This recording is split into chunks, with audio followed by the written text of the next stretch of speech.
Hello, hello! Let's quickly go over the materials that you're going to need for this macrame pixel wall hanging. You're going to need a branch, but if you don't have one, you can always use a 12-inch wooden dowel. You're going to need rope, of course. And for this macrame pixel project, we're going to be using yarn to tie our knots. And of course, we always need some really good quality sharp scissors. A pen or highlighter is helpful to mark off our grid pattern. Speaking of which, take a screenshot of our pattern now and let's get started. I designed this pattern for the intermediate beginner. It is quite easy because we're only dealing with a couple of knots, but it is time consuming and we do have to switch back and forth to different colors. If you're brand new to pixel macrame, I do suggest that you start off with a smaller grid with less colors. Feel free to check out my macrame pixel playlist. I have several patterns on there ranging from different difficulty levels. Okay, so to start off, we're going to need to attach all 18 cords using a lark's head knot. Taking a look at our grid pattern here, each square represents a vertical double half hitch knot in that corresponding color, and we start at the left and work our way all the way towards the right. And we're starting off with this white or cream colored yarn. Grab a strand of your cream colored yarn. I like to work with 60 inches at one time.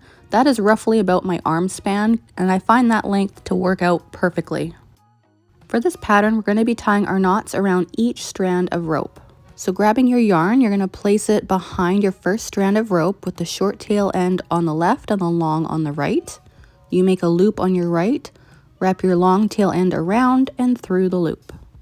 This is only half of our vertical double half hitch knot, which is called a half hitch, and essentially it's just looped around our rope. So to make it a double half hitch knot, you want to repeat the same thing again, making a loop on your right, wrapping your long tail end around and through the loop. Cinch it up just a little bit, but not too tight because we're going to slide it all the way up to the top. And then you can make your adjustments. Okay, so let me demonstrate that again. So to tie your second vertical double half hitch knot, you want to grab the next strand in line, place your yarn behind that strand of rope, then make a loop on your right, wrap your long tail end around and through that loop. This time you want to cinch it all the way up to the top. Make your adjustments now, and then you want to repeat. So make a loop on your right, wrap your long tail end around and through the loop. See, pretty easy peasy, isn't it? And now we're going to continue tying our vertical double half hitch knots all the way across to the very end of this row. Now I realize you might not be using the exact same brand of rope or yarn that I'm using.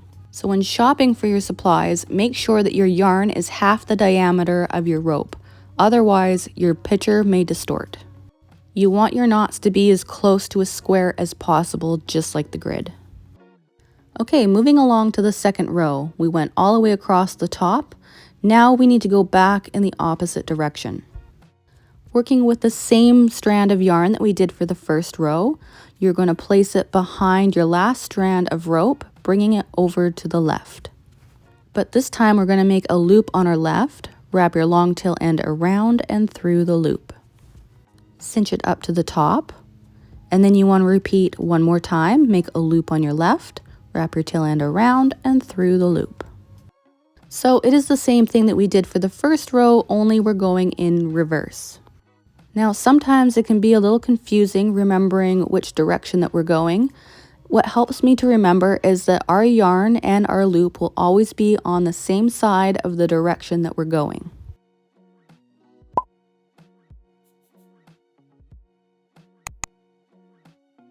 Okay, so I purposely left the camera running so that I can show you what happens if you run out of length of your yarn.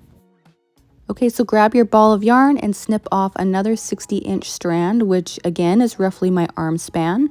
And we're going to attach it just like we did at the very start of this project, only we're going in reverse this time. So because we're going in reverse, you want your short tail end on the right and your long on the left. Then place it behind your next strand of rope, and then make your loop on your left, wrap your tail end around and through the loop, and repeat. So again, to reiterate, what we're doing is we're attaching a new piece just the same exact way we did right at the start of our project.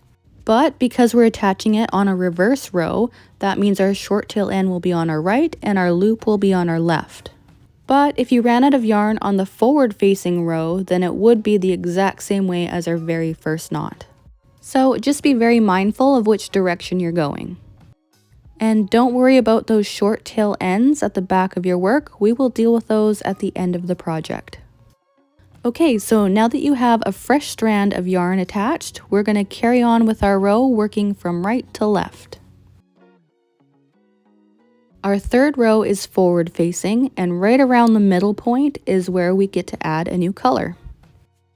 So before we start our row, what I like to do is count out right where our new color is going to be. And then once I get to that point, I like to lift up that strand of rope and move it out of the way. That way I don't have to think about it as I'm tying my knots. Sometimes I get overzealous and I just plow right through the whole row. Nothing is worse than having to untie the knots you just did. Okay, so once you get to that point, you want to lie down your white strand, grab a new strand of yellow and attach it just like we did at the start, making sure that your short tail end is on the left and your long on the right. And we're going to attach it just like we did as if we ran out of yarn or right at the very start of our project. And remember, it is a forward-facing row, which means it's going to be a forward-facing vertical double half-hitch knot. And now that you have it on there, we need to switch back to the cream color. So grab your previous strand of cream yarn, and what we're going to do is run it behind our work. You want it underneath your knot, but over top of your two strands of yellow yarn. Then all you have to do is carry on tying your vertical double half-hitch knots just the same as you were before. Just make sure that when you pull your cord underneath that you're not pulling it too taut, otherwise it might cause your work to pucker. And that's it. So every time you need to swap back and forth, we're going to be running it underneath our work.